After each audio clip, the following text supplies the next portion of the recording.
Ate Anur Hilbuena. Do you know what God made on the third day? God made the plants. Yes, different kinds of plants. Like ng beautiful flowers, tall tree, and comfy grass. Dahil mahal tayo ng Diyos, kailangan nating pahalagaan ng kanyang mga nilikha. Happy Sabbath!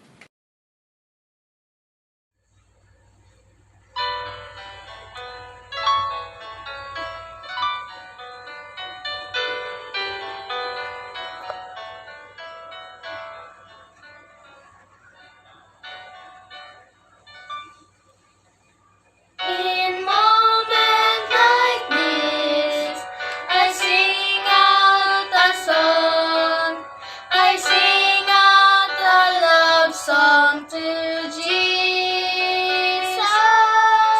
In moments like this, I lift up my hands.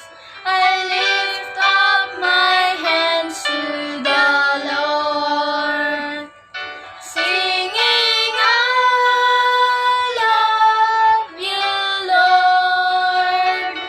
Singing, I love you, Lord.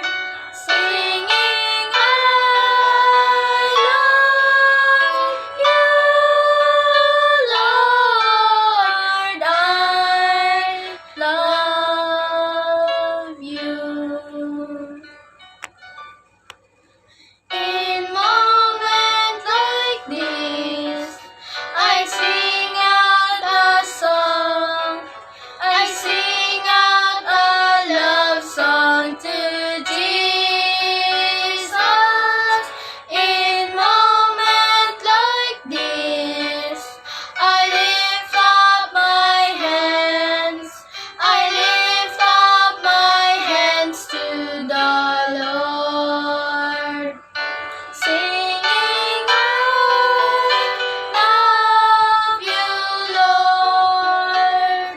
Singing, I love you, Lord.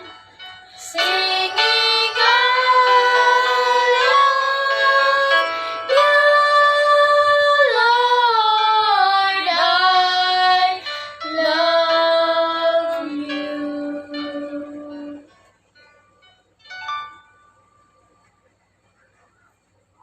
Ano ang iyong paboritong karakter sa Bible? Si Jonah po dahil po sinabi po ni Jesus po na pumunta po siya sa Nineveh po at saka sabihin ang message ni Jesus sa mga tao sa mga Nineveh po.